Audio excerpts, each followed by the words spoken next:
are we doing today?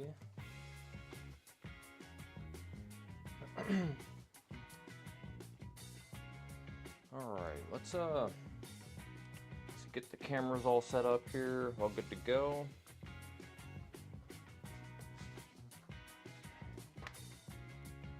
Make sure we got everything all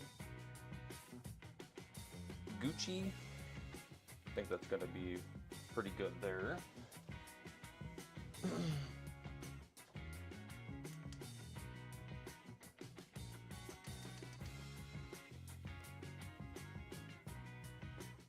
All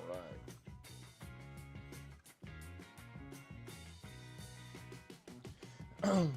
Okay, so today we're going to be taking a look at some Marvel Beavis and Butt-Head comics.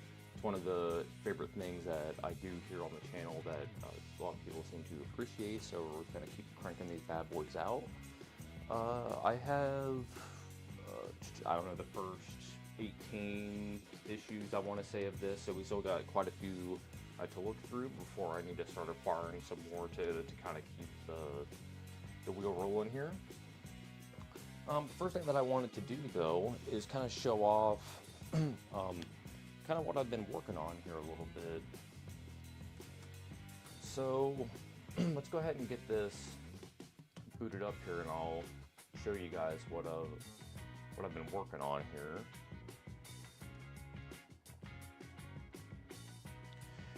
Alright, so this is the title page to my comic. So as you can see there, it says the Ministry of Hits let me this shitty contract. It's on some no-name low-life cokehead. Gotta start somewhere. So yeah, this is Japan X 1974. It's kind of a play on old grungy like 70s movies, kind of like Death Wish and things like that. You know, Charles Bronson canon movies with like a mix of manga, Google 13, and a mix of like horror comics as well. So this is kind of what I was going to show off to you guys right away, was just the actual title page itself. And then as you can see, I got other pages here, but I'm not going to show those off quite yet. But yeah, it's pretty much completely done at this point. I've already started on the second issue, so once I acquire more people's art to get these things down, yeah, I can turn the music down here.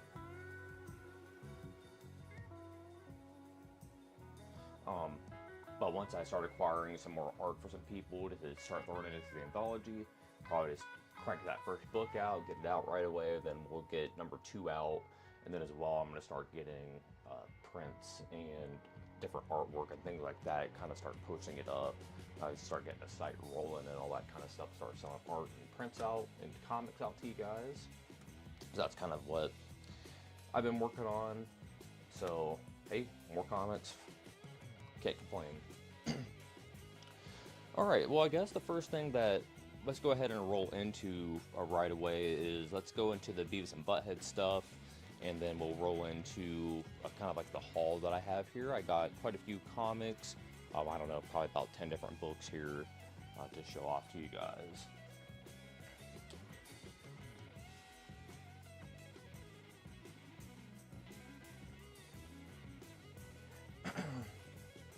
Alright, so we're going to start with Beavis and Butt-Head number 7. So we're going to be looking at 7, 8, and 9 today.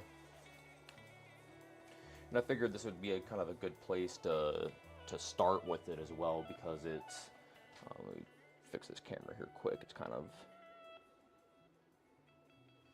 it's not centered straight, there we go. It's you know, starting to get to the spring, into the summer here, so I figured this would also be pretty good issues to look at, because they are, you know, summer themed more or less. So Max Graham is new on this series, I'm pretty certain. I don't think he had done any stories previous to this issue. But Rick Parker is on this, of course, and he's, you know, he's the primary artist on these books.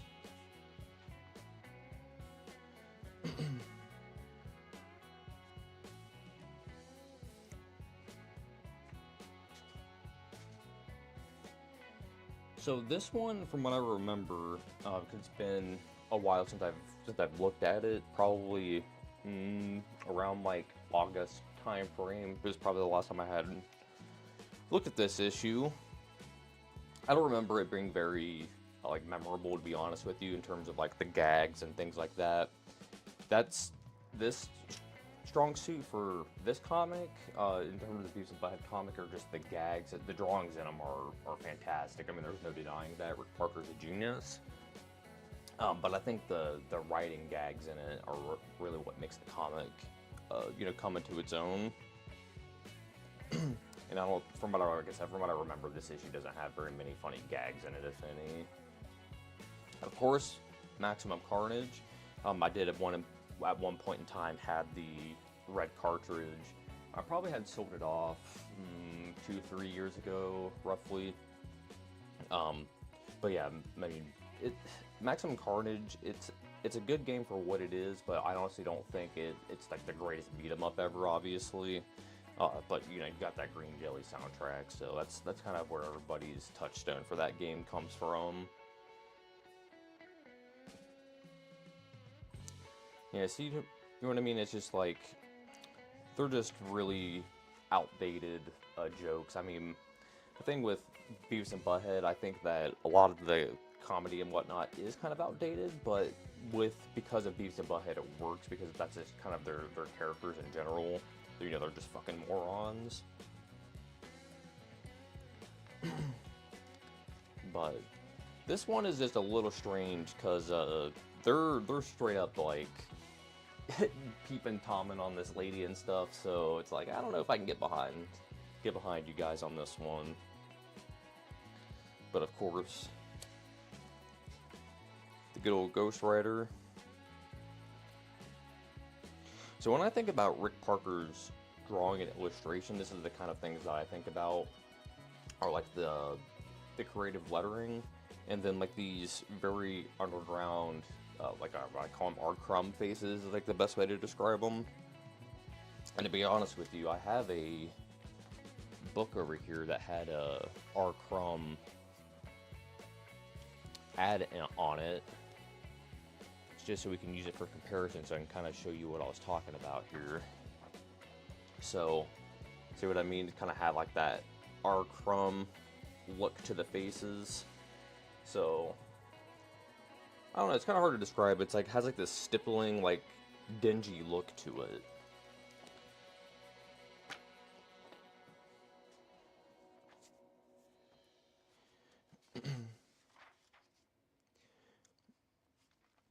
Everybody talks about Beastie Boys and things like that.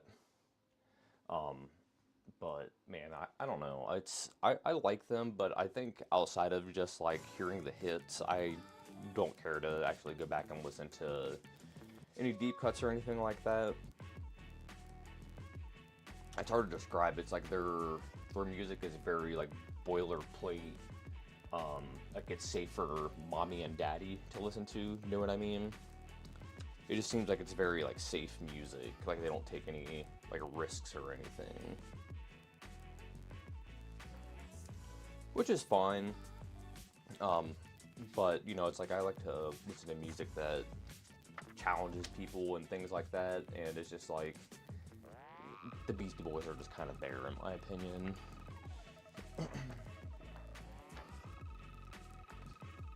Alright, so we're gonna be heading over to number 8 here, and from what I remember, number 9 is kind of the star issue out of these 3 that we're going to be taking a look at. But again, just Rick Parker's lettering is just fucking insane. The dude just knows what he's doing. So we got Johnson Marcel, obviously Rick Parker. You can just tell that right away just from looking at the art. Very distinct look. Yeah, man, these are some strong ass drawings. Ooh. Robert Camacho did the coloring on this. I was gonna say, because I really like the coloring job that's actually done on this, especially like down here. Just both these pages are beautifully colored.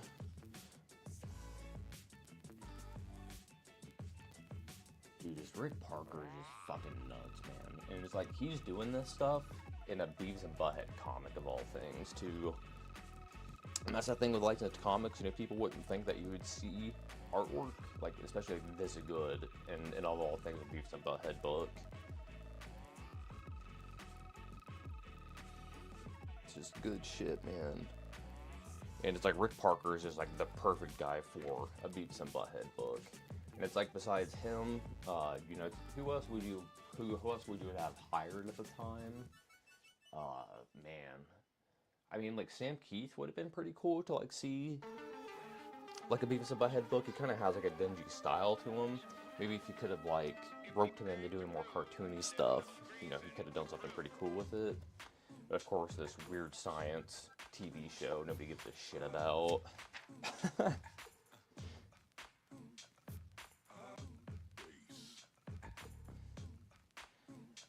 Yep, this is really good cartooning here while we're looking at just like the scale, how his head gets bigger and the body just kind of gets smaller as it moves down the tree. And the sense of, you know, motion and weight that we're getting off of the bend of the branch there is just good shit, man.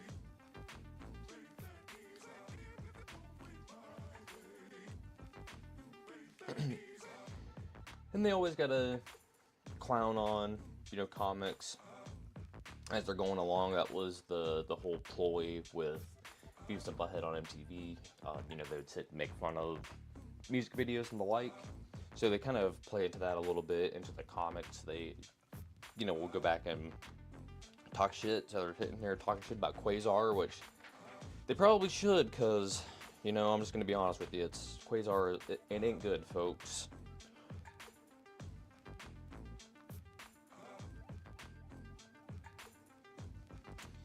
Yeah, just Rick Parker, you can pick up so much just from looking at this dude's just lettering. He's so creative with, like, what he does. I think him and Don Simpson are probably, like, the two guys that you need to look at, and I have a Don Simpson book we're going to be taking a look at later on in the video here. But certainly their lettering, I think, is what sticks out the most to me. Both crazy cartoonists in their own right, but I think their strong suits are definitely their lettering. So I think with letters, letterists, I should say, I guess it's extremely hard to tell the difference between them, because obviously all you're doing is just laying down alphabet. So when you can tell lettering that somebody specifically had done it, I think that is like the biggest compliment to somebody in comics.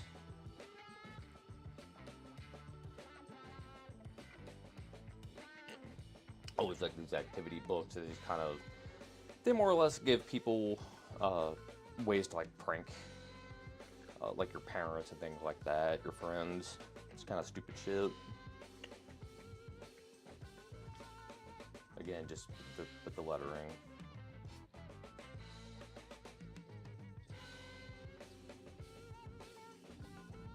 I remember this Double Dragon game not being great.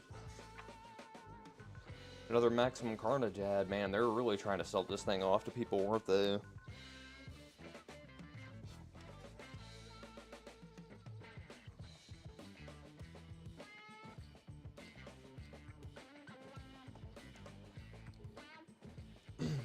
Just like with things like this, I'm gonna bring it up a little closer to the camera so you can see.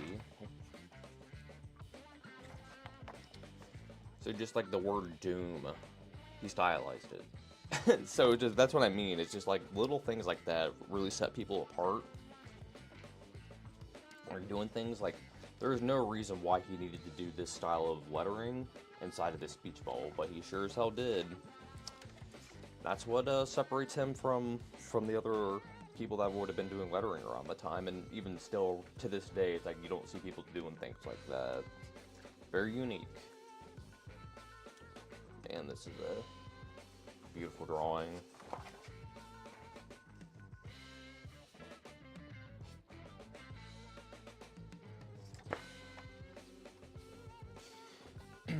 Yeah, some of these fan letters is like, you can't even read them.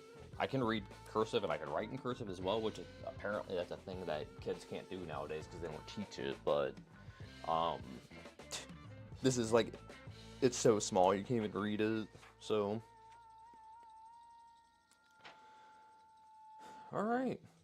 I think that these are pretty interesting ads, and I'm kind of curious to know who had actually spun these ads up and drew these. Because there's other comics that I've seen of the Barks guys, and like you see their faces, and they look very underground or crumb. So, kind of curious to know. I'm not entirely sure. I'll have to look up a little bit of that. Because obviously there was somebody who had some talent that was drawing up these ads for Barks.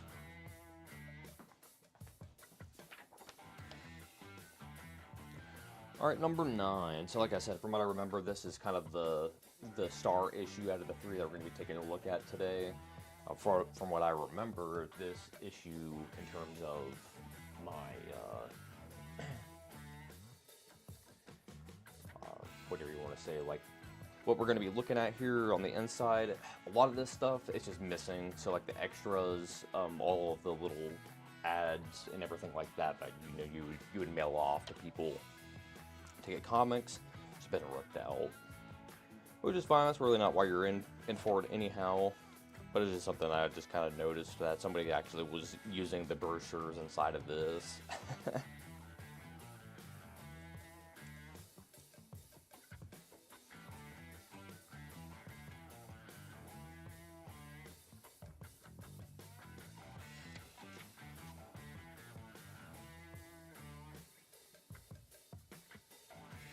Mike Sellers. Very interesting. Yeah, I mean, this is kind of a weak-ass looking cable. It's not the greatest looking one I've ever seen. To be honest with you, it's pretty weak. Hard to describe. I don't know if it's like his coloring is just off, but his face just does not look like a cable face to me. It doesn't look squared enough. It's too round.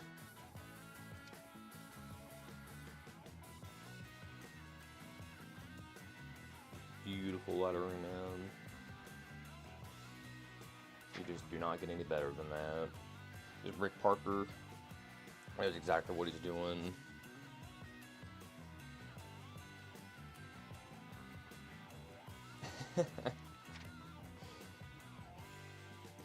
So this is just obviously an ongoing theme with Beavis and Butt-Head, where they're just constantly just trying to score with chicks, right? And it's never gonna happen for these two. Man, his cartooning is just so good. Like, I honestly don't think he gets the credit that he deserves, Rick Parker. Just like the work that he had done alone in these Beavis and Butt-Head comics, it fucking blows my mind, man. Like, his illustration skills are so good. It's kind of interesting. I'm curious to know where that photo's from. So you can see what I mean. It's like whoever had owned this previously was actually ordering out comics through these things, which I think is kind of funny. Because if you guys are familiar with with like what comics were doing back in the day, it's like a lot of the times you would send out your mail and money to these places to get these comics sent out back to you. 9 times out of 10, you would never see those books actually get mailed to you. They're all just scams, man. That's a good looking Doctor Strange, though.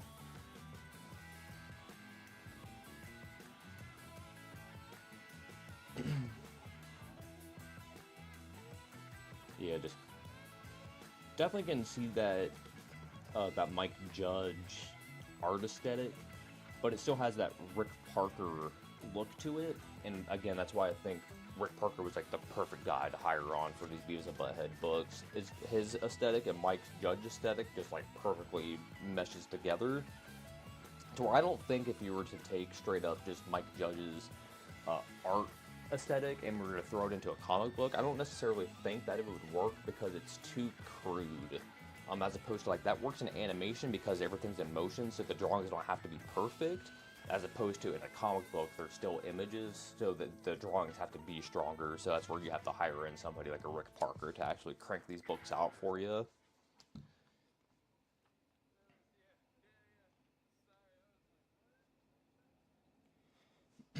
So yeah, it's like they're on a dating show, sort of game, sort of thing here.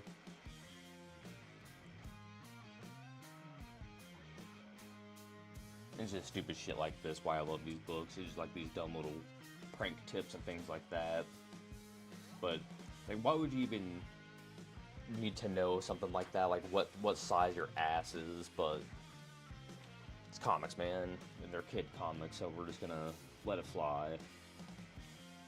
And as you can see, it's supposed to be Daria. It says Dear Diarrhea. Got some cosplayers here. Look at this guy. He low-key kind of looks like the dude that works at my comic shop a little bit. We got this dude over here. It's pretty funny.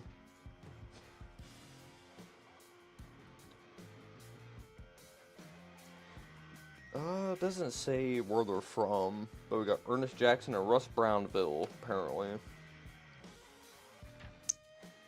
Alright, and then we got another green jelly ad here on the back. Definitely putting itself in its time here. I don't think you can get a more 90s band than Green Jelly. So, man, just like seeing ads like that, especially like all the Maximum Carnage ads, it really, you know, puts a time and place in these comics for sure.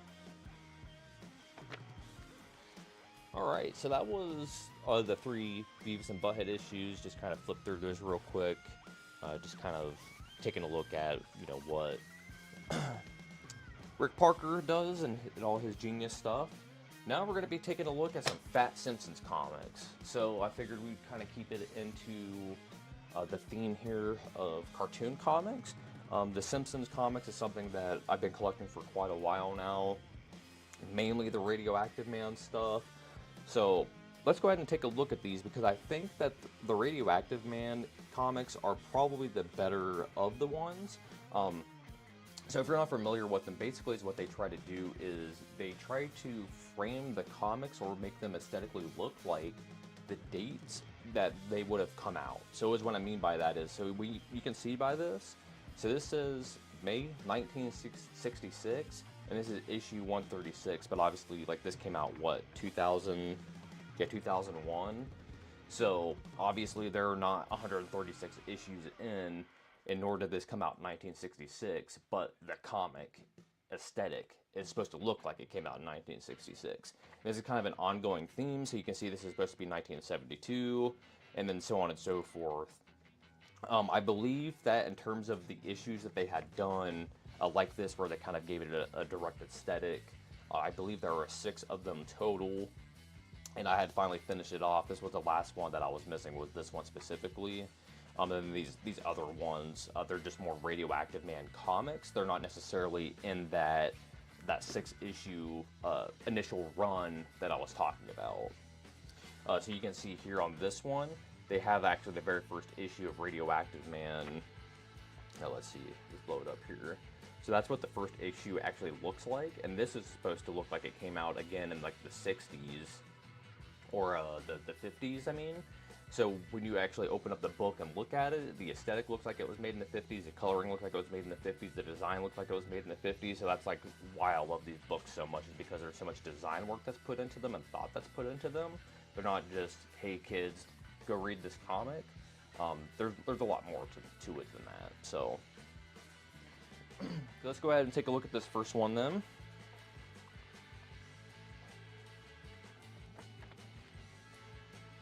So this would be, I guess, technically number 2 out of the 6 that they would have had released at the time.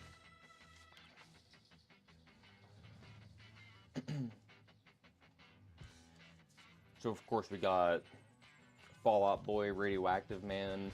I had done, it may have been another Beavis and Butt-Head issue series, the previous one to this, where we looked at a lot of cartoon comics. And I believe we did take a look at the first Radioactive Man comic at the time. Who did we got on art in this one? Dan DeCarlo and Bob Smith. So Bob Smith I'm familiar with. Dan DeCarlo, I'm not entirely sure on, because I don't believe he had touched the previous issues. I want to say it was Bill Morrison that was cranking out those previous Radioactive Man issues.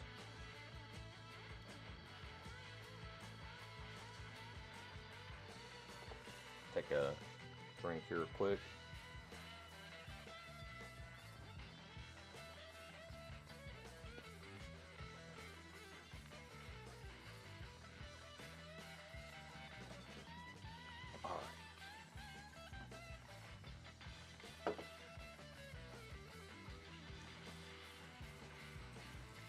So one of the things I'll notice right away is kind of like these backgrounds are a little bland. They're definitely stronger up here, but there definitely is a lot of blank backgrounds. I really love this too, kind of like this play on the Archie comics. I'm a big Archie comics guy. So, and that's one of the things too that I think is pretty unfairly judged is Archie comics. I think they get a lot of shit. And to be honest with you, like, I get it, don't get me wrong, but at the same time, when you actually look and observe Archie comics, it's not necessarily like, you know, the high school stories and things like that that's really alluring to me. It's more just the cartooning. So when you look at an Archie comic, you have to think to yourself, like, they have to try to make these things as simple as possible because it has a cartoony style, but because it's so simple, there's a lot of complexity through simplicity. It's definitely that Alex Toth, you know, mantra towards like the least amount of lines possible, the better. And then it helps, I think, create a more dynamic image because if you're not using as many lines, I think that takes a little bit more skill than being overly detailed, in my opinion, to make something look like a finished, coherent image without it being, you know, bloated with a bunch of lines. Looks like we may have lost connection here.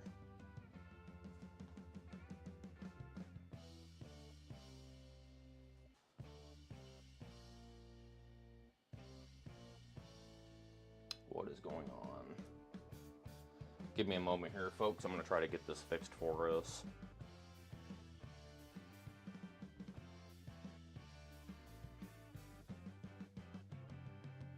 There we go. Sorry about that. So what I was saying is the issues that I really like is the how they have different ads actually made to the comic itself. So that's pretty strong. It looks like that we might be just having other people kind of hopping online and stuff here now in the house because it's kind of cranking down the bandwidth here and it's struggling to stream.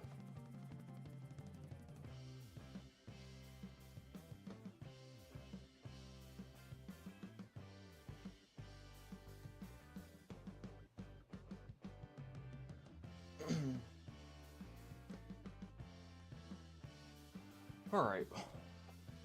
Well, hopefully we can get this kind of going here again. So sorry about that, folks.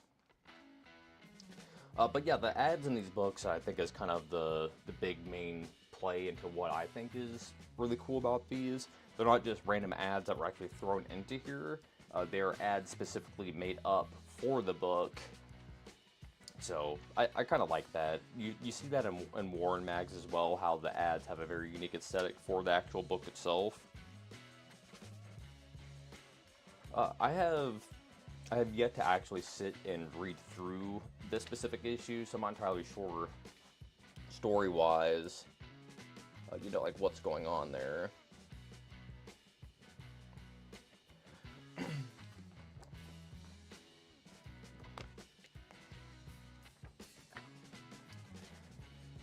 Alright, so this one I already had in my collection actually, and just like a moron, I forgot to write it down when I had originally purchased this out, because when I had it in my book, I had this in my my phone, I had this as number 2, and this is actually number 3, so I had done a boo-boo on myself, but that's okay. Can't complain. I'll probably just end up selling this off. This is something that you could sell off to any comic book store. They would definitely take this. again, with just the ads, I really love the handmade ads that they're doing.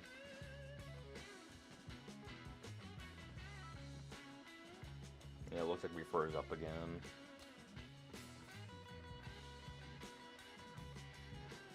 Alright. Yeah, just having some internet trouble.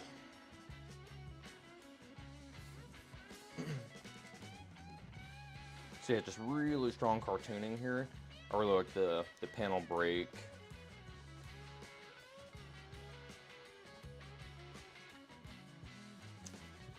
So this has to be...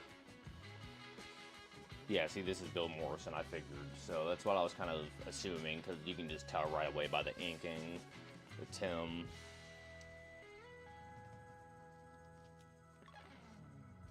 So this is something that I think is like super funny. So if you're not familiar with like Radioactive Man, basically he gets a... Oh, it's zoomed in again. I hate it when it does that. Give me a second here, folks. So he basically has a lightning bolt that got stuck in his head, and that's what's essentially giving him his powers. And so this is kind of like a gag, you know. He's in disguise. Nobody knows it's him because he's wearing a hat. So he leaves. Wind blows, takes the hat with him, and then this lady's hat gets blown off her head, and it lands on his head.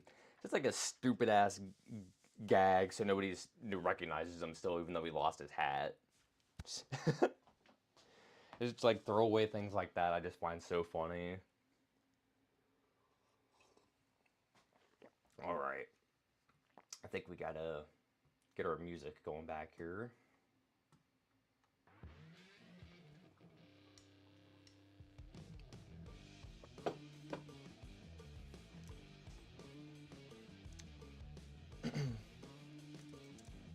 How are we doing today, folks?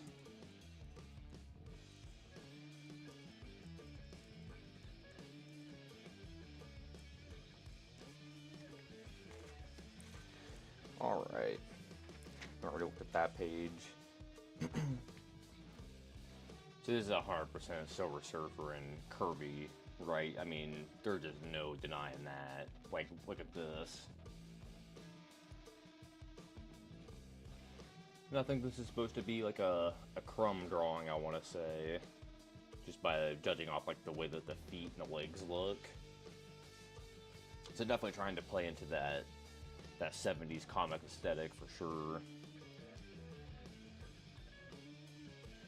Yeah, this is a really strong panel right here. The coloring is really strong in it. Got a little Rolling Stones and Jimi Hendrix. I'm not too sure what this is supposed to be back here. I think it's just like a generic underground comic poster. But I like picking out little things like that in backgrounds. So this is interesting. So this has lettering here. But I cannot tell what the hell that even says.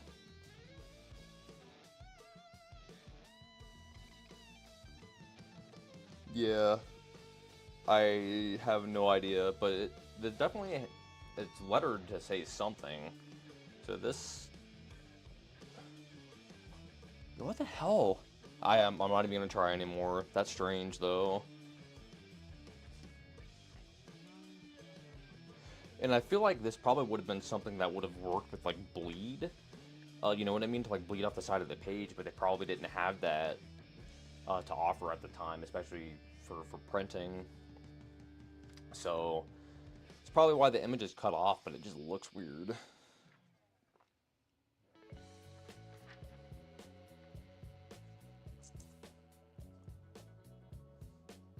And again, just like these dumbass disguises in comic books, let's just throw a hat on him and nobody will know it's him. So dumb. And he's like still in his comic book costume too, that's why I think it's so funny. But, I mean, that's the humor in it, right? I mean, if anybody's gonna poke fun at things like this, it's gonna be Matt Groening and the Simpsons team.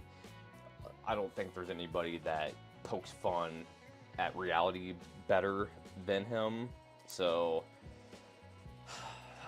I mean, what else can you say about the guy? He literally predicts the future in The Simpsons because of just how stupid shit is. He lands on it though. It's kind of sad, to be honest with you, just how a dumbass cartoon can kind of predict the future the way that it does. But unfortunately, I think comedians, you know, comics, whatever you want to call them, they are the people that, you know, are going to be poking fun and be observant of the things that are going on in the world. So Matt Groening, I think he's the guy that does it the best. Very observational with everything.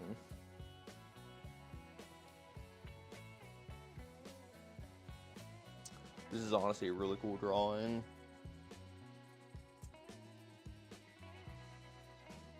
It's kind of flat looking, but it has a pretty cool design to it.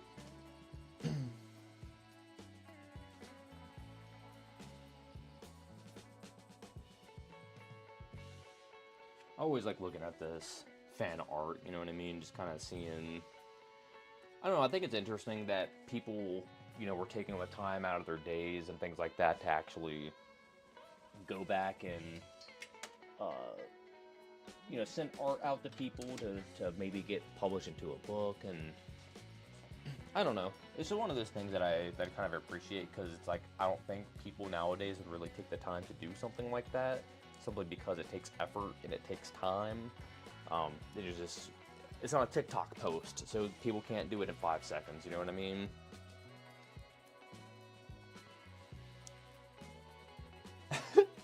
Okay, this is pretty funny. There's like, look at this drawing.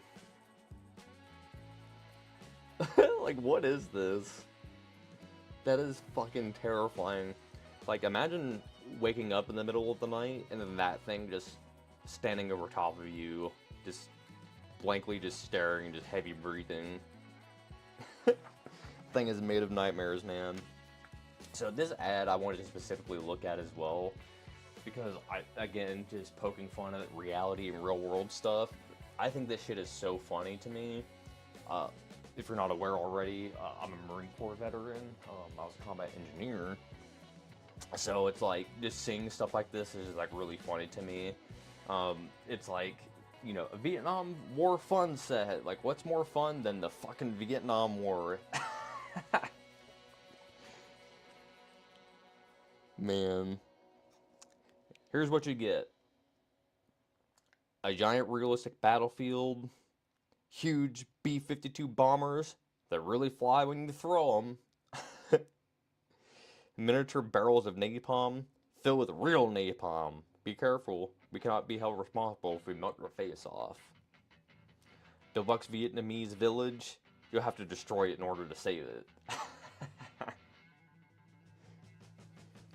240 innocent Vietnamese peasants and or treacherous Viet Cong terrorists. You decide. Man, see what I mean? It's just like, this shit just hits the nail right on the head. It's so funny. Plastic President Nixon with both hands raised in morale boosting victory sign. Extra chunky plastic Henry Kissinger figure. Now you can react Kissinger's Christmas bombing of Hanoi. So on and so forth. Man, shit's just so funny to me. Alright, let's move on to the next one.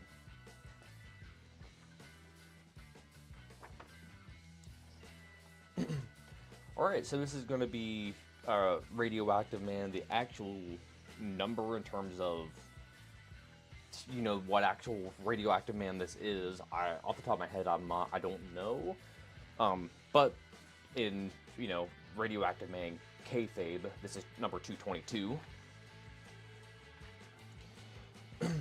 One of the reasons why I love this one so much is I'm a big underground comics guy. Obviously, we talk about Crumb like nonstop on this channel, amongst other underground artists, and I would consider my art aesthetic very much underground / outlaw.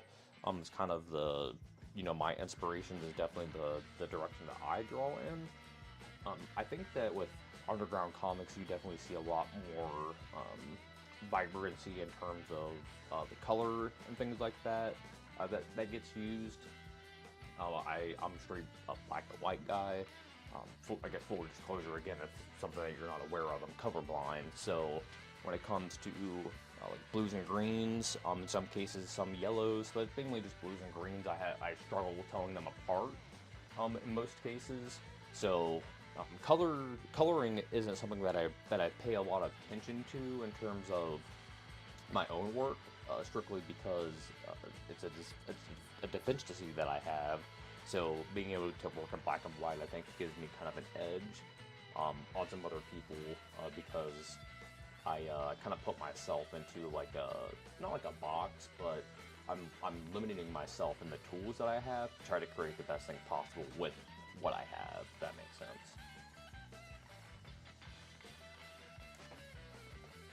And making the most out of nothing, I guess, is what I'm trying to say. Okay, so it looks like, so this is what's pretty interesting, is we just get a bunch of random people that are just kind of working on these, and if you're not familiar with the Simpsons comics in general, that's just kind of how it is. Matt Groening, obviously, he's a cartoonist, animator, so on and so forth. When he had started up Bongo Comics, he kind of wanted to go about it in the way that Kevin Eastman wanted to run Tundra, to where it was, hey, I'm gonna start up. I just have boatloads of fucking money from my property. And Kevin Eastman, you know, it was Turtles. Matt Groening, we have Simpsons. So these dudes just have truckfuls of money. And it's basically like, hey, I want to help my friends get paid, you know, so I'm gonna hire them, make some comics, make some cartoons, so on and so forth, and get my buddies paid. So that's what they kind of do in The Simpsons. They just get random ass people just kind of making comics, especially in the Treehouse of Horror comics. At some point in time, I'll probably look at the omnibus for that, because I have the first omnibus, and I think they have done 3 omnibuses for the Treehouse of Horror stuff. But they just have random artists. The aesthetics are all over the place, and I love that. And that's one of the reasons why I love anthology books so much, is just kind of all the different aesthetics and things like that you kind of get into one book. And it helps you lead to look at other things that person may have done. So we got Bob Smith and Abel Laxmana, and you can see we got Bill Morrison now. The dude has moved to an editing role here, so that's kind of interesting. But I mean, Bill Morrison is the Simpsons guy. I think that he probably had the longest, you know, tenure/run on the series. And he was at a con, was it OAX recently down in Florida, and he was selling original art down there, and that's like something that I would love to have, man. It's just some Bill Morrison goodness. Fix the camera here again. The camera is wireless, so it's working off of Wi-Fi, so when the signal kind of gets weak, it'll reset itself, so that's why I have to like keep zooming it in and out.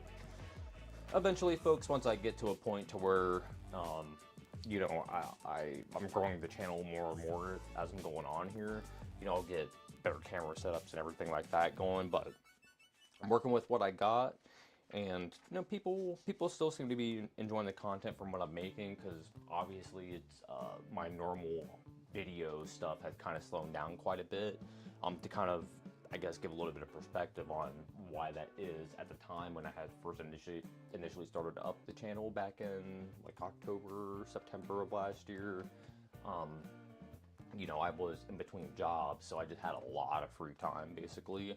So that's why I was able just to crank out like 1 to 2 videos every week. But now, you know, I'm working, you know, 9 to 10 hour days. I get done with working, I go straight to my drawing table and I start working on comics, or I go to my desk here and I start editing videos, so on and so forth. So there's it's more of a time constraint for me. So that's why I have been doing just weekly live streams, so that way, you know, I'm still getting content out to you guys. We're still talking about comics, we're still hanging out and everything like that. Once the summer starts getting more into the summer, I will definitely be able to have more time to crank out more proper actual video.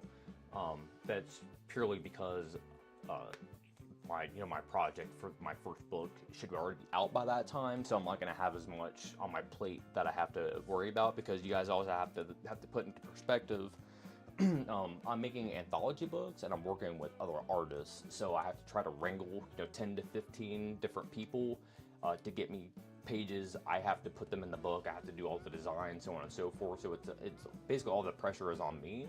So I'm just trying to, put into perspective for you guys as to why, like, maybe the normal, like, videos have kind of slowed down a little bit.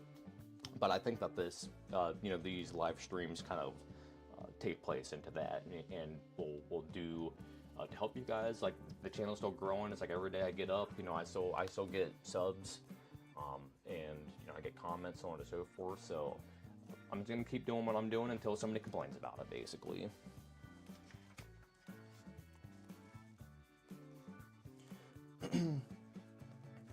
Again, just I love how he does these ads and these books.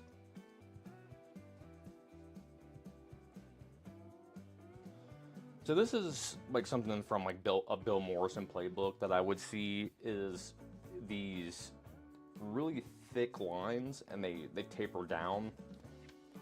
His brush skill is insane. And again, this isn't Bill Morrison, but that's just something that I've noticed that a lot of artists kind of carry over in the Simpsons aesthetic that he had started.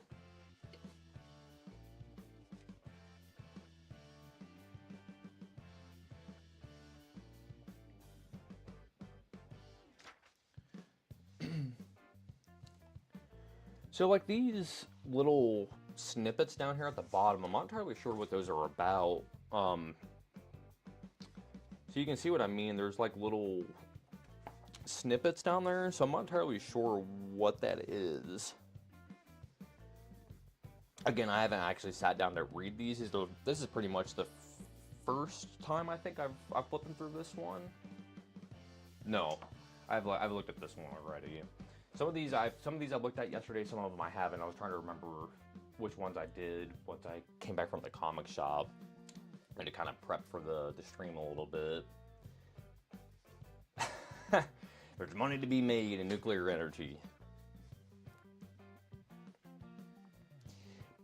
Burns is up there for one of my favorite Simpsons guys. I mean, Krusty is my favorite. I got a big ass Krusty. I'm gonna try to. Oh no. Yeah. You can see here, got me my talking Krusty doll.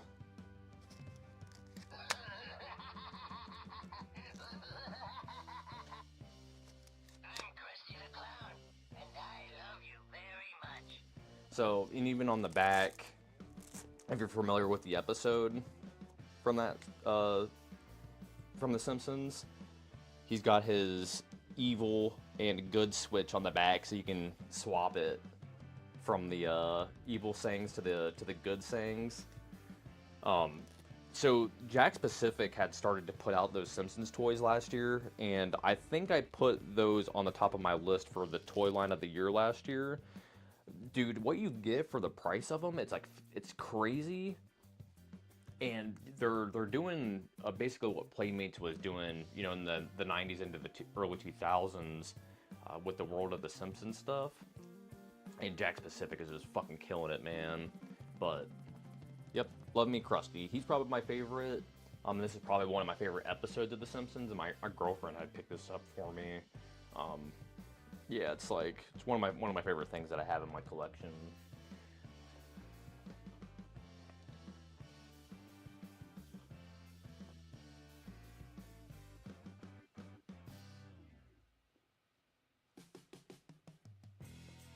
That's one of the things too that I can say, folks, is gotta find yourself somebody who will support your habits, or what you like to do.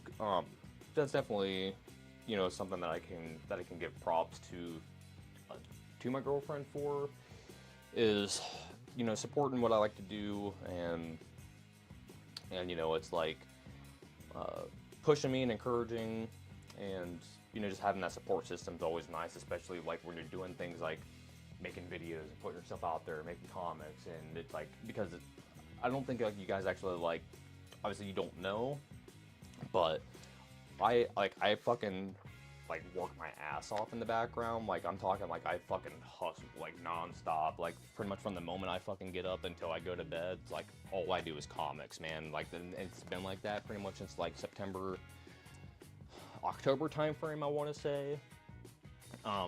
So it's really nice like having, you know, somebody to like you know, support you, because man, it can be fucking rough sometimes.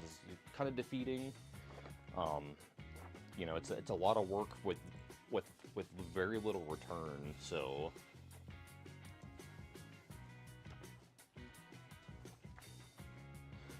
all right, so let's go ahead and move over. We're gonna actually, I lied. Let's just go ahead and flip through this real quick. I had forgot that we had this one as well. So this one is actually pretty meta. So this is a comic book within a comic book. So it's like the 100th anniversary, you know, style edition, but it's like Comic Book Man, comic book guy is telling them about it inside the issue. So you can see what I mean. So we flip it open. So he's telling them about the comic. Still kind of telling them about the comic. And then now, boom. Here is the comic inside the comic. You see what you see what I mean? So now we're, like I said, like this is just super meta, which I think is just like, again, it's just really creative with what Matt Groening is doing here in these Simpsons comics and Bongo in general. So when did this come out?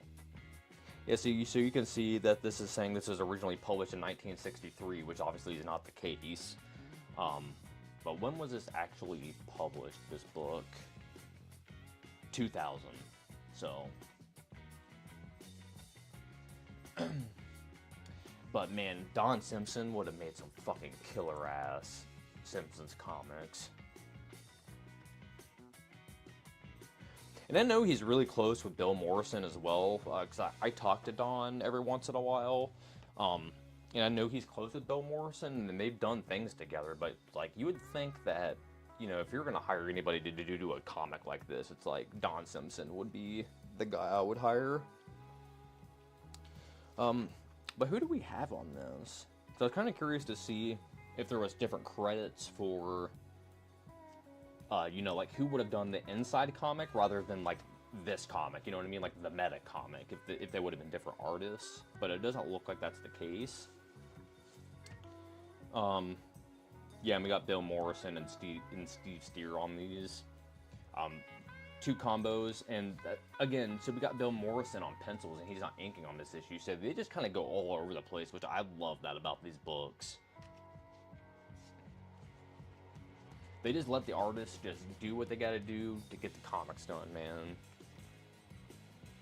Just no nonsense. Just fucking make comics.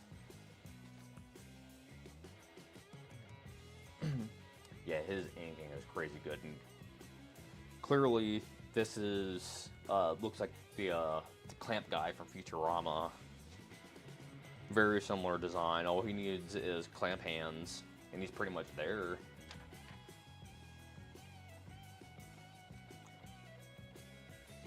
And I've talked about this in the past before as well. Yeah, he looks exactly the same as the clamp dude from Futurama.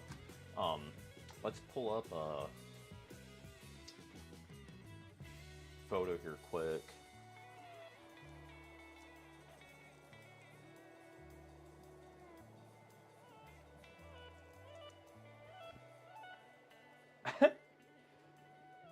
Okay, so yeah, they're pretty similar, but they're not quite the same, but they're similar for sure. The eyes are different, but the body is he's more of like a mix between like Bender and the clamp dude, but still, I think that's kind of funny though, how you can draw those comparisons. And this stuff right here, like, reminds me of just, like, Don Simpson to a T. And, like, I mean, like I said, we're going to be taking a look at this, but this is one of Don Simpson's characters. See what I mean? Definitely very similar in terms of the aesthetic.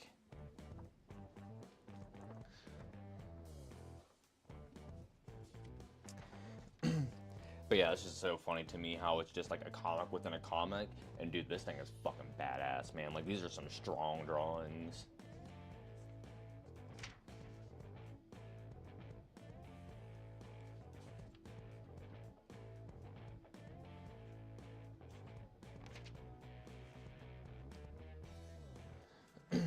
This is another comic I'm gonna have to go back and actually read.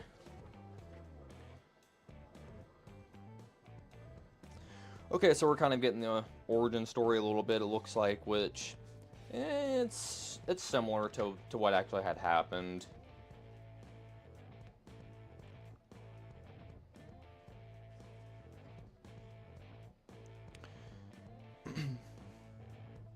Yeah, these are super strong drawings.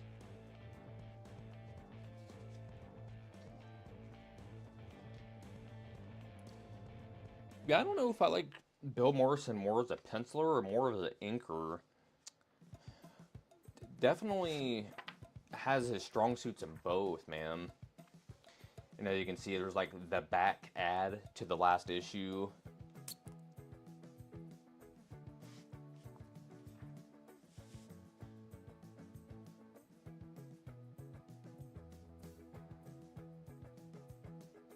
Okay. So we're about 53 issues in at this point for just normal Simpsons stuff.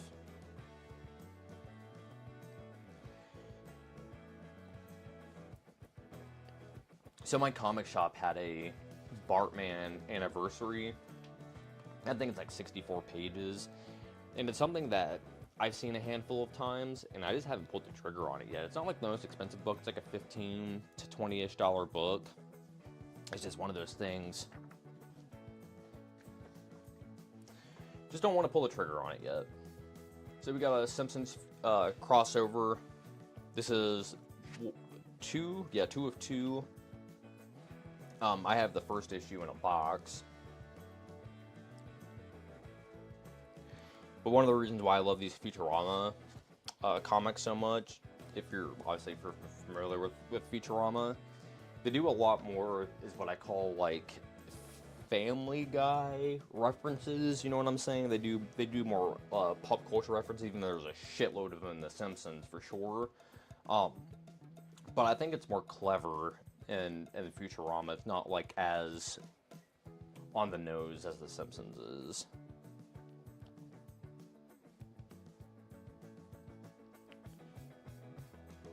Yeah, these are just crazy good drawings, man.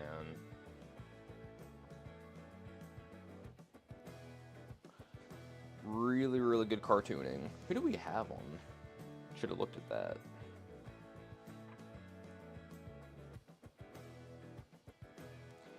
James Lloyd. So yeah, I got Steve Steer going on these still.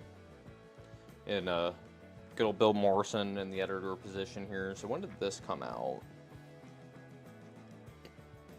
05, so it's a later one for sure. Because when did Bongo finally close up? I want to say it wasn't too long after this. You know what I mean?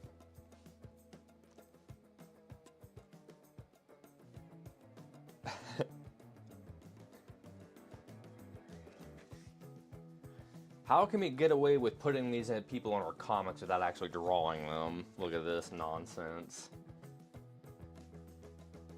Without getting sued.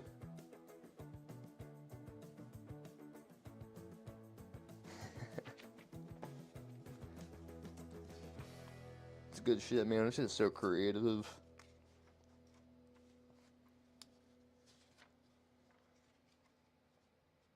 Wow. Yeah, his cartooning is so good.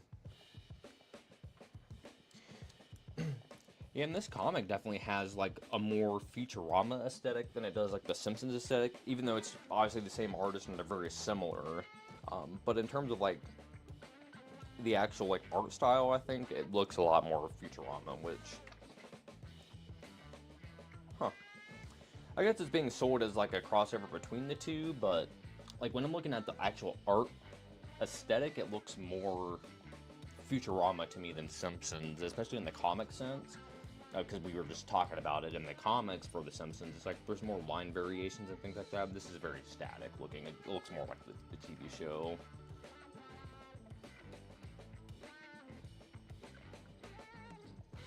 Oh, they're cloning Burns.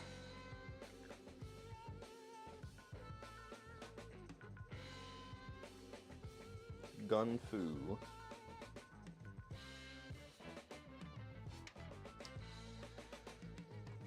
So now look at this. So that last comic we're looking at, they were talking about Bart Simpson #2. Now this is number 23. Couple years removed now. The Big Beefy Book of Bart Simpson. Alright, let's go ahead and move on to the next one. We'll probably go until about noon central, so about another half hour, and I think that'll probably lead us to our end here. I guess to kind of freshen up the pace here a little bit, let's bring this up.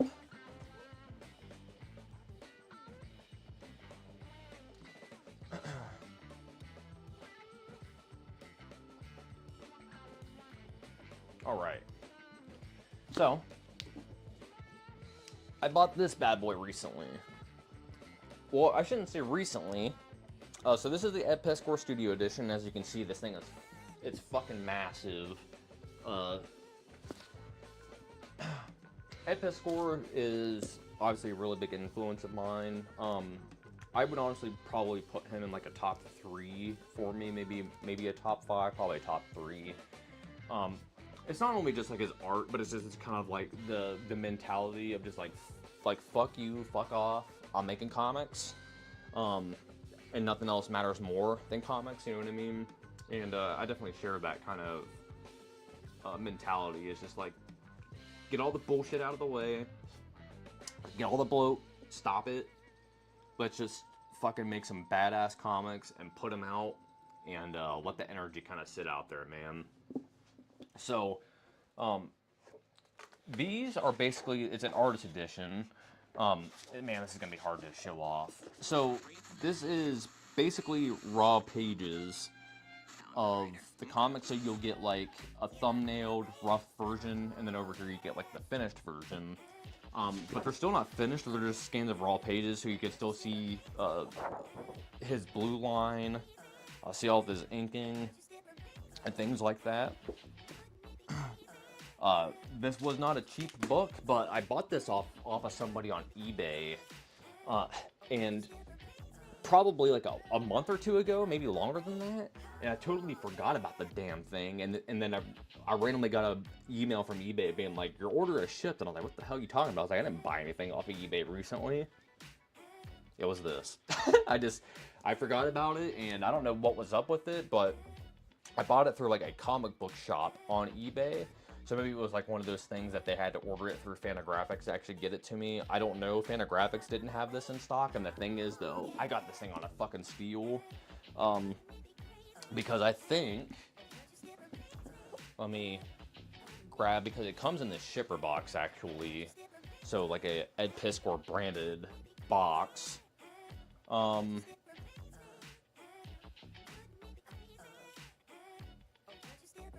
Oh, I see. So this actually has...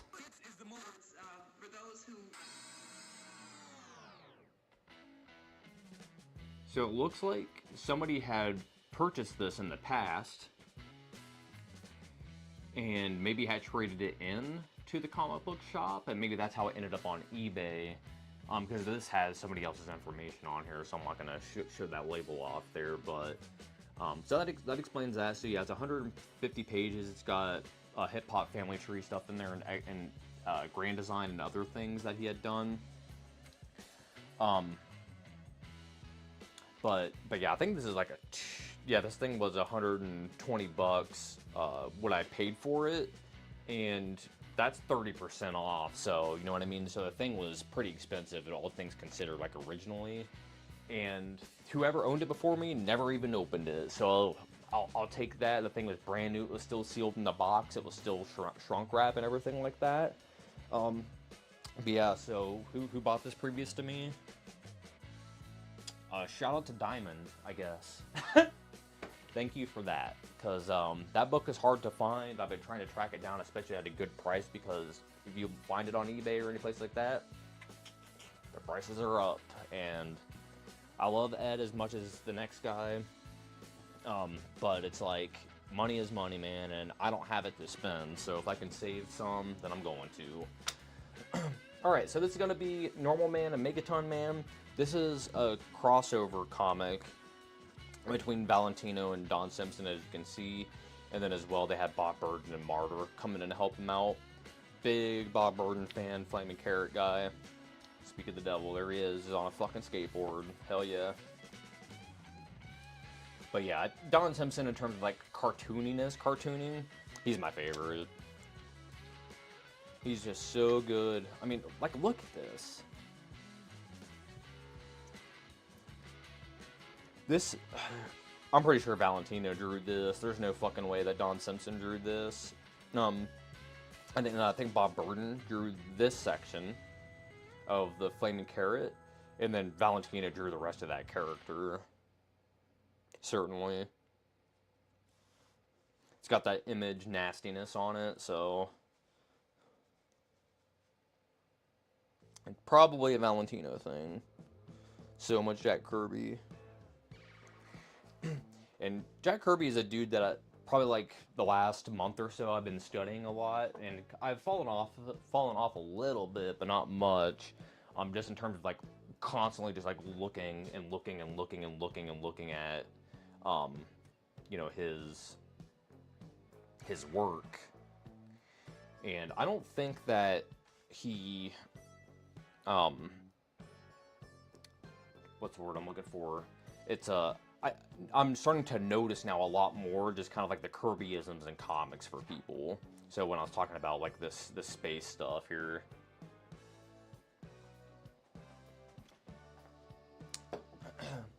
And sorry about that, camera was deactivated. But we're all set and we're good to go. Oh, we're talking about Bean World. That's kind of interesting. Speak of the devils, look at this. Beavis and Butt-Head hiding back here.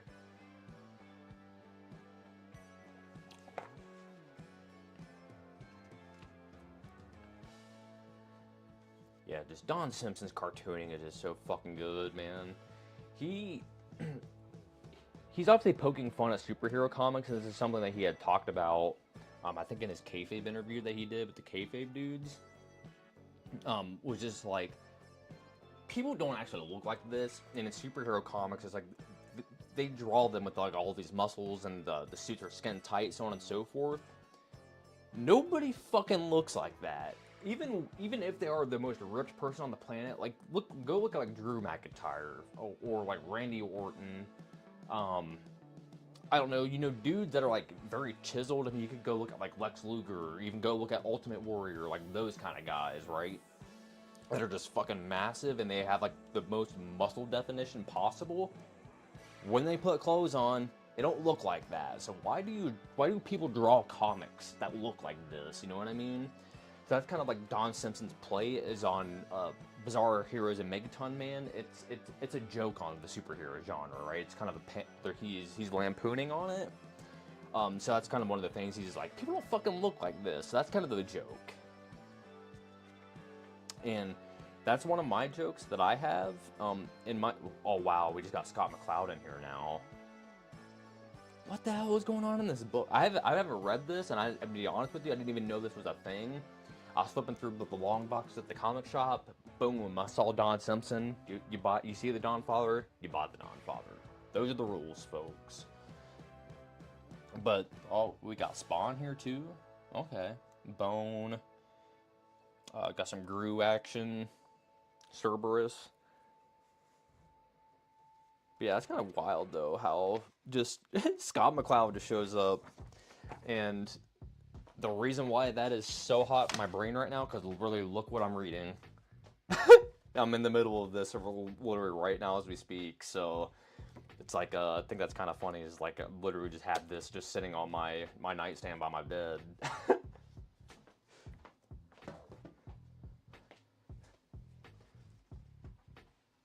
Alright, I think we gotta get this going again.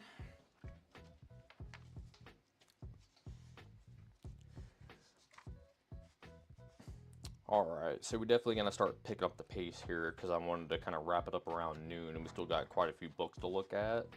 So, just got to stop running my mouth and let's just look at some comments here, folks. Something that I picked up recently as well, this is going to be Untamed Love. This was a book that Fantagraphics had put out when they were starting to publish all of Frank Frazetta's old romance and like comics and things like that from you know, the 40s and so on.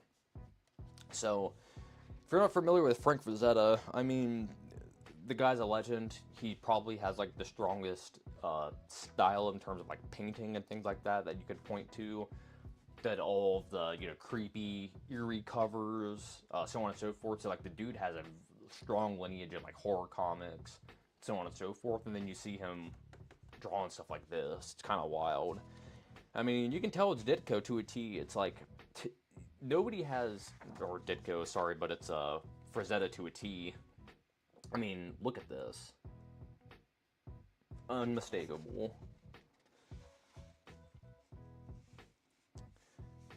Definitely used like Betty Page as a model there for that. No doubt. So there is a story in here, because I had flipped through this yesterday a little bit. Specifically, it's like about a jungle. Oh, let's get to it here. Again, we're kind of playing against the clock, so yeah, Untamed Love. I guess saw these drawings, and I was like, holy shit, man. Again, Frank Frazetta. And like this stuff is just hiding in a romance comic. You know what I mean? Kind of nuts.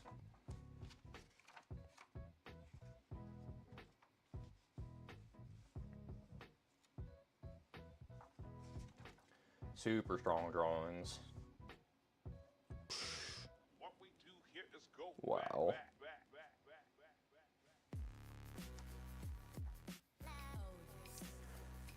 Yeah, Frank Frazetta is one of the greats. That's for sure. You put him on a list of guys like Jack Kirby and things like that of influence for comics.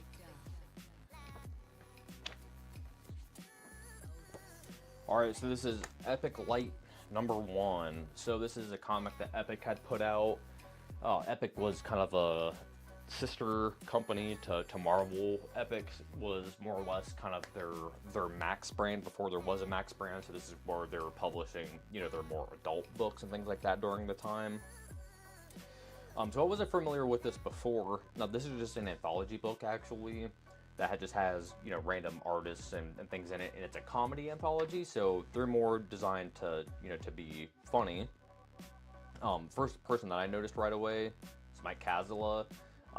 Obviously we look at a lot of cartoon comics on the channel, especially the Ren and Snippy comics, and Mike Kazzala is all over those, and he's in some of the Archie Turtles comics too. That's where he had kind of come from. So seeing him in here was a pretty cool surprise.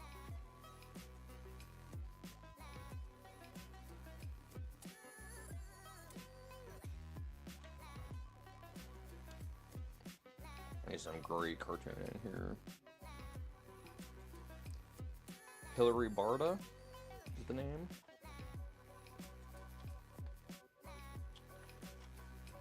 I'll have to go back and actually read this stuff, but man, it's strong. This is Scott Saavedra. Not familiar with him. Pretty good cartooning, though. Not like something I would like. This is like something like you would see in more of like a kid's book. You know what I mean? Like that kind of cartooning, like that Dave Pinkley style. That's what it reminds me of, anyways. So this is going to be Rich Rice, another one of those dudes with a very unique aesthetic. Reminds me of Gru a little bit.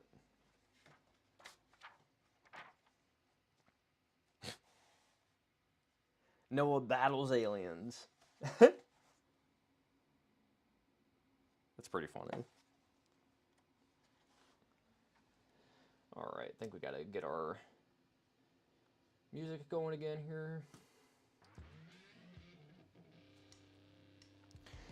Yep, so then this is gonna be Mike Kazzala. I mean, you can just tell right away. It's like, if you're familiar with the Ren and Snippy comics, you can just see it just plastered all over this shit, especially like these cats right here. He draws his eyes, and when you go look at a Stimpy in those comics, you can really tell.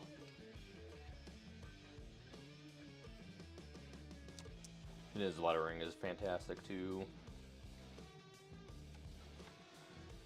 Out of all the dudes that worked on the Ren and Stimpy comics, I think that he probably cranked out the better of the ones. He was more involved in the earlier issues, and as the series had kind of gone along, I think he kind of had split off from it and had done other things. But his cartooning is really good, and I think it meshes very well with like that stump look that those comics had. All right, so we're in again with, you know, Valentino's bullshit with Normal Man.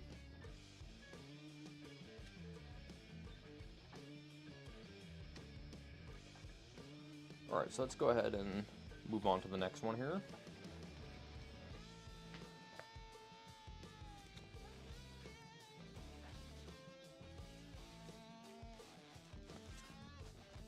Alright, so this is going to be Blade number 5, Polybag. I'm fairly certain that I pulled this off on my pull list and told people not to actually, like, or told the comic shop not to pull this anymore. And it still ended up in my box anyways because, like, dude, the first issue was super fucking weak. Second issue, I opened it up and I just looked at it and I'm like, nope, put it away. And these things just keep getting put into my fucking box. And I don't even realize it, so it's just one of those things, just like, no, I just gotta get rid of this shit. They're not good Blade comics, and I'm a really big Blade fan, and it's kind of disappointing because the Blade run that they did previous to this, the 10 issues, were fucking great, and then they did the Blood Hunt event, or whatever, and they had to stop that Blade run to get him roped into that Blood Hunt event, and then it, like, took them off their game, I think. Some weak-ass comics, man. Alright, so this would be Day of the Dead Girl number 4. We looked at this a couple of times in the past. This is something that my girlfriend collects and picks up. Just kind of flip through here real quick, just kind of show off the art aesthetic.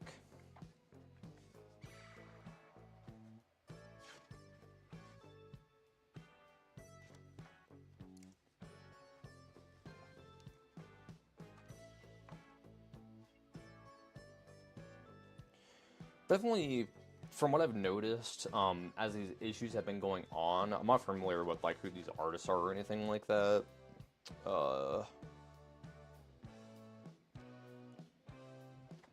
I'm sorry, but this font is terrible and I can't read what this last name is. Is that a C? C-U-L? Cublifs? Culabras?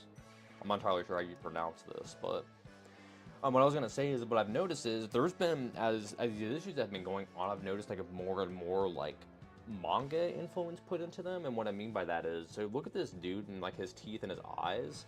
You can kind of see what I mean. It definitely has like that like anime look to it, not necessarily manga, if that makes sense. And you don't see it all the time, but you can kind of like pick out little things like that, where you can kind of see those influences there a little bit.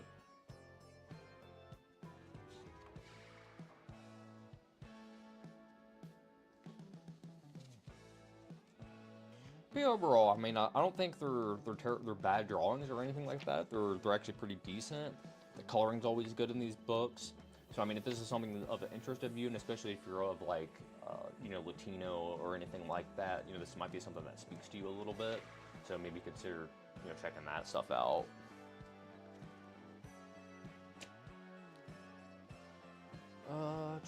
What else we got here?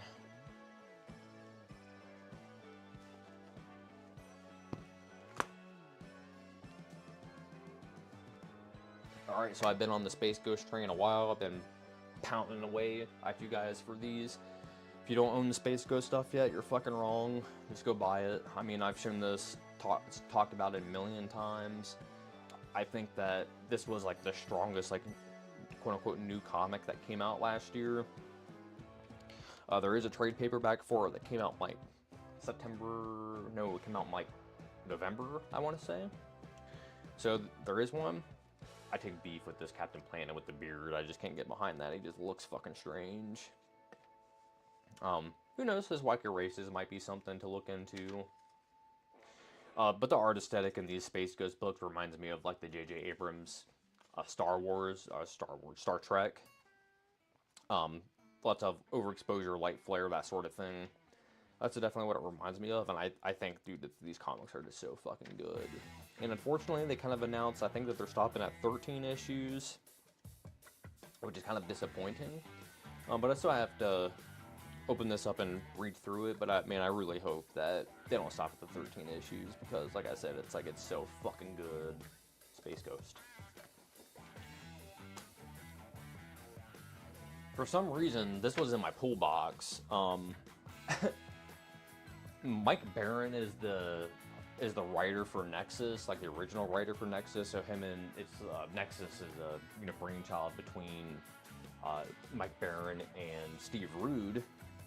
So anything that's like Steve Rude related, typically my comic shop will throw it into my box because he knows that I fucking love Steve Rude. However, he didn't pull the first issue of Badger for me because this is a new series. Obviously, Badger has been around for fucking ever, but it's the newer series, and he didn't pull the first one for me, so I'm not entirely sure why this was even in my fucking pull box. I didn't even ask for it. I got my comics home, and I was like going through my stack. I'm like, what the fuck is this? Obviously, to play on Aquaman here, is what I can say, folks. I was flipping through this, and this is like one of the worst comics I've seen in a while in terms of like quote-unquote professional comics. So first and foremost, the drawings are just weak. Like you can't really tell here in these drawings specifically. Let me find an example. So like this. Like look at this. So these aren't super strong drawings, and it really doesn't come across in the camera, but the print quality is so bad. It's like, it's grainy and pixely. Yeah, unfortunately it really doesn't come across on the photo, but in person, it's low resolution. And not the entire comic is printed like that, but like this page here, for instance, same thing. It's like, it's super blurry compared to this side. It's like way more clear and crisp. So a lot of like weird printing errors going on, and like cutting things like this to where it's like the page wasn't cut or like binded properly, so like you can see the backside of a different page popping through. Just a lot of like weird drawings too, like aesthetically, and like things like this, like hiding fucking feet and water, and like just wonky anatomy.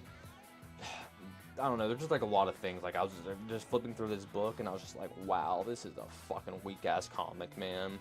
Like this right here too, it's like you use the same drawing 3 times, and then here you use the same drawing twice. Like, you're really that fucking lazy? Like, all you did here was you grabbed your little tool, you snapped it, and then you just zoomed it in. You know what I mean? Like, wow. It's just insanely fucking lazy. And you can tell too, like, Mike Baron, that dude is his office fucking rocker. Like, if you're familiar with, like, him just personally, like what goes on in his brain. The dude just, he's just a fucking weirdo. And this definitely shows, and it's not like a cool weird, it's like a weird, like you want to take a shower after, like, looking at this shit. And, like, don't get me wrong, like, when I first opened this book up yesterday, this was the very first thing that I flipped to. And I was like, okay, it's like we got a cool little, like, Creature of the Black Lagoon monster guy with some sunglasses. Like, there might be something here. And then I flipped back through it. Just like what is this shit? Like, look at this.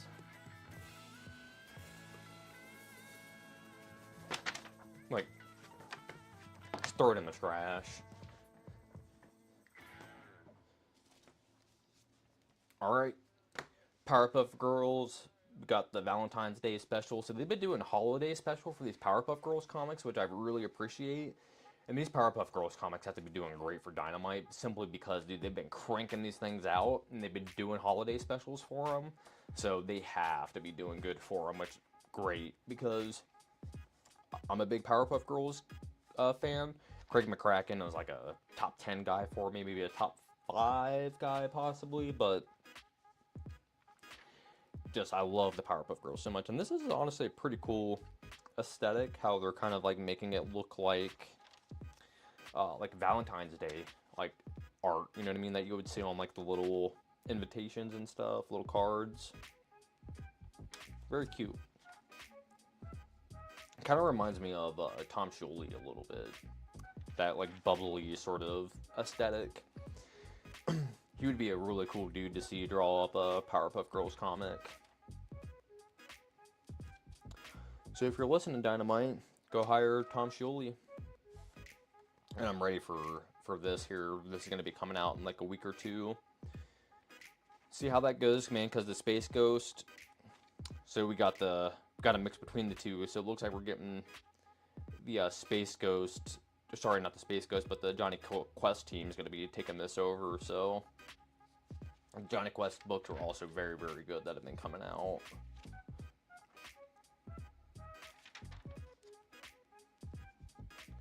Yeah, this is cute though. I appreciate it. So let's go ahead and move on to the next. This is going to be the last thing I think we got in our stack here. Yes, it is. So we got some Powerpuff Girls again. This one, I think this is, yeah, same from last, but you can tell that the aesthetic, definitely more traditional Powerpuff Girls look to it. But yeah, dude, these are just good comics.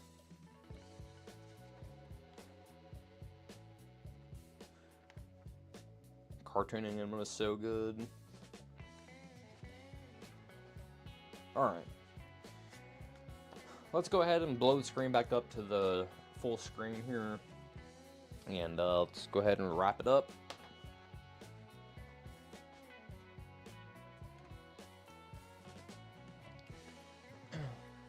Alright, well, I think that's, yeah, where we're going to probably hang it up here today. We took a look at all the 3 Beavis and Butt-Head issues. We've got 7, 8, and 9.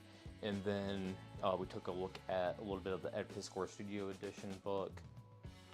Again, highly recommend to pick that up if you don't have it already.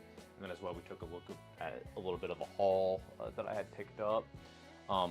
Next week, I'm going to have a little bit of a haul to look at.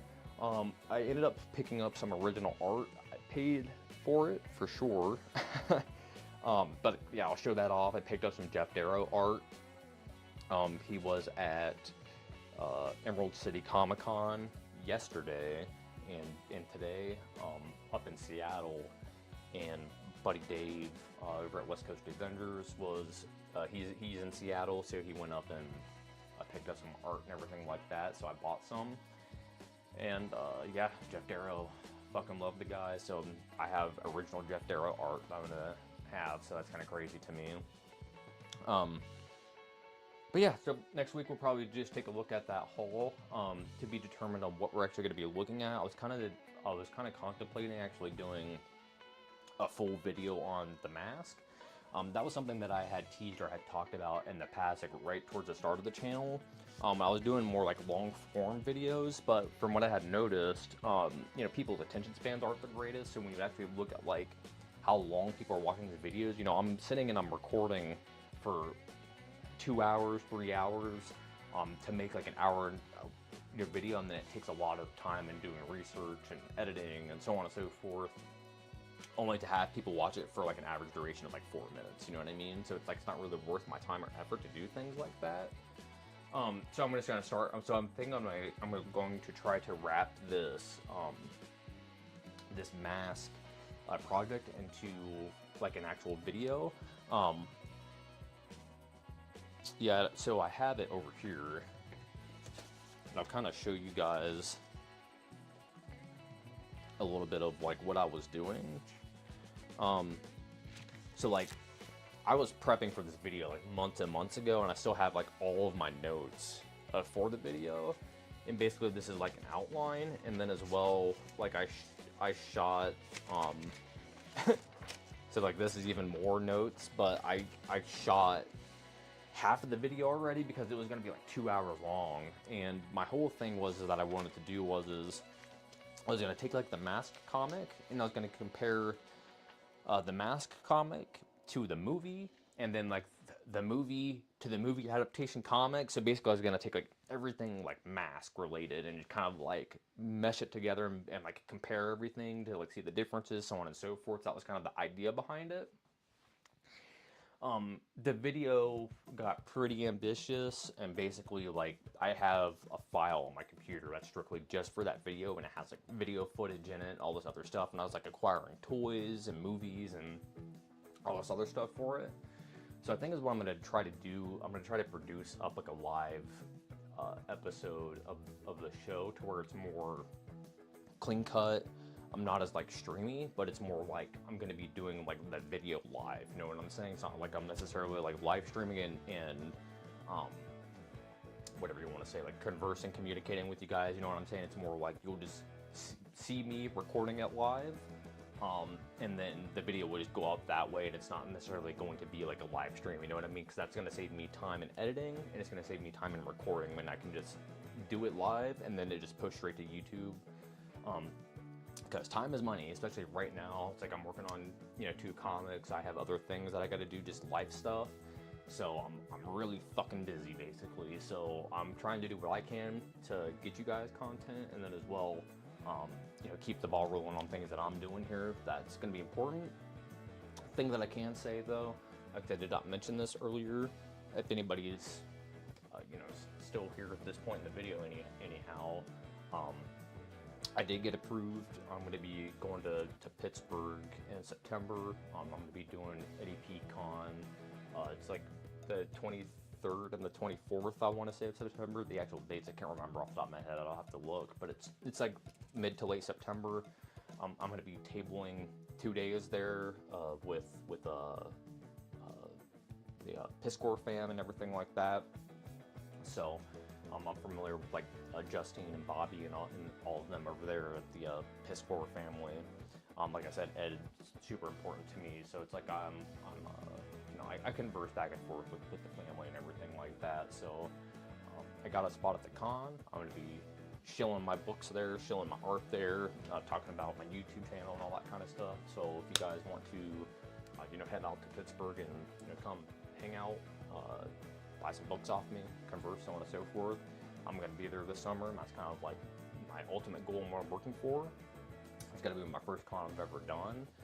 So it's like that's where a lot of my time and effort have kind of been going into, is like getting stuff ready to have for that con. I get that it's 6 months away, but I want to show up with stuff and actually show up and not, you know, look like a fucking jackass and not have anything in hand when I come to a con. You know what I mean? I want to look as professional as possible. So that's where a lot of my time and effort has been going, basically. Alright, so with that being said, I will figure out next week's video, and again, we might roll into that MASC thing. I'm not entirely sure. I'll figure that out, and I'll have an update up on the channel at some point in the near future. I don't know if at some point today, maybe tomorrow, I'll have my weekly channel update on what I'm going to be doing. And then my comic deadline for when people have to get pages to me is in about 3 weeks. So once I get people's comic art, I'm going to start making videos about making comics. So not necessarily like what I'm doing, like thumbnails, making pages, scanning them in, fixing them, and so on and so forth.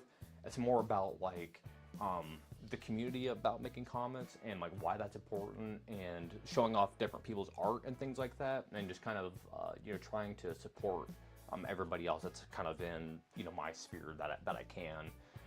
That's something that I wanted to do, so that's why I'm more or less like starting a publishing business. It's not really a business, it's kind of just underground DIY stuff, but it's like I'm in a position to where I don't make the most money in the world, but I know that I make more money than some people do, you know what I mean? So it's like I'm in a position to where I can, you know, spend 300, 400, 500 bucks every once in a while and publish up, you know, 200 books or whatever to just get comics out there for people.